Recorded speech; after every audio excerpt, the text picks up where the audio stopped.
Welcome to my market commentary for the first quarter of 2026. Good morning.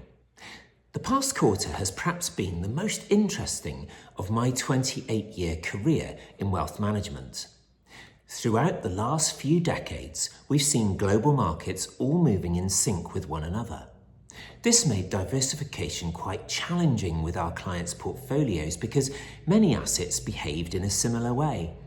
I remember in 2008 hearing constantly how modern portfolio theory was broken because all markets were moving up and down together.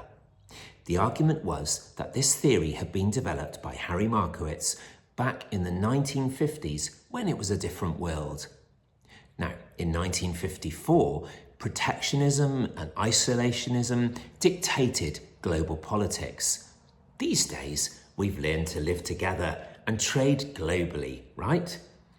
Well, apparently not so much in 2026. Just take a look at these stats from mid-November 2025 to mid-February this year. Japan's Nikkei 225 index was up a whopping 16%, whilst the US S&P 500 index was only up a more modest 1.6%.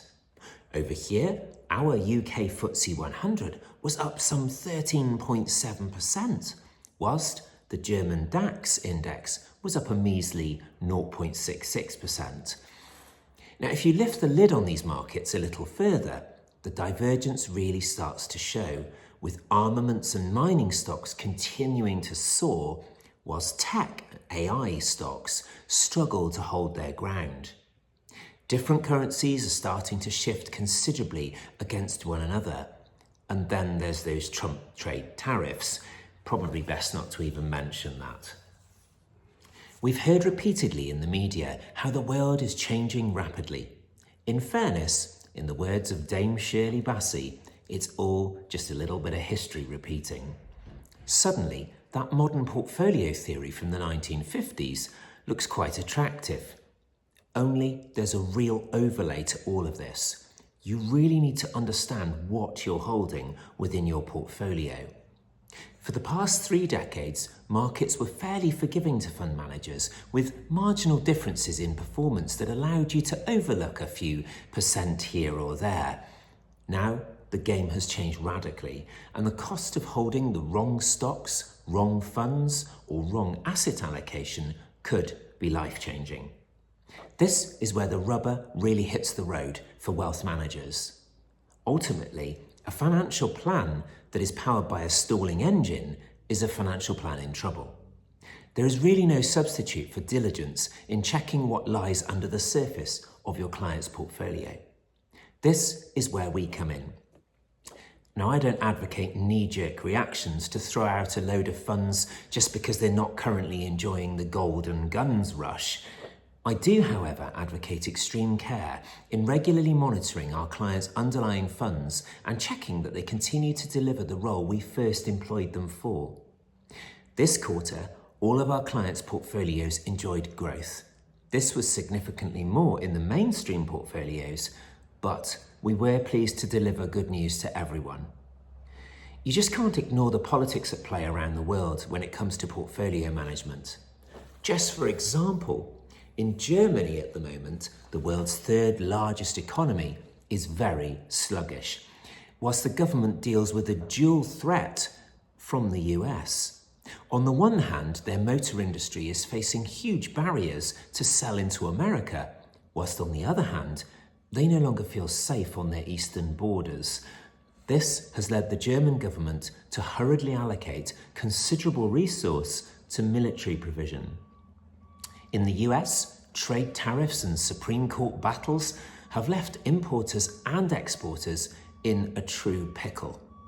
We expect some real challenges ahead for US businesses.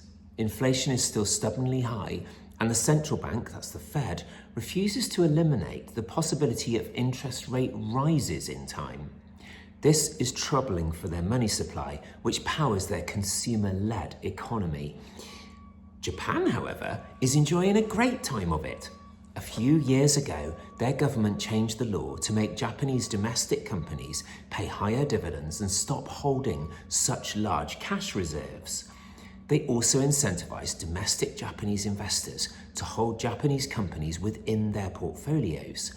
These changes, coupled with a weaker yen and a powerful government message, have all led to considerable international investment back into the world's fourth largest economy. Emerging market funds have also enjoyed a truly exciting quarter as they benefit from all that Mr. Trump is doing to weaken the US dollar as the world's most powerful currency, helping these emerging countries to export their products more cheaply. Yes, it would seem that America is indeed making emerging markets great again. You can hear lots more of our thoughts on these topics via our special podcast called Your Money Talks, which you can download via the usual podcast channels on our website. I do hope that you enjoy your quarterly portfolio reviews. It's a really strange world out there at the moment, but we're right by your side, and I'm confident we can continue to navigate change, keeping that engine running smoothly despite a few bumps in the road. My very best wishes as ever, and please don't hesitate to contact me if you need anything at all.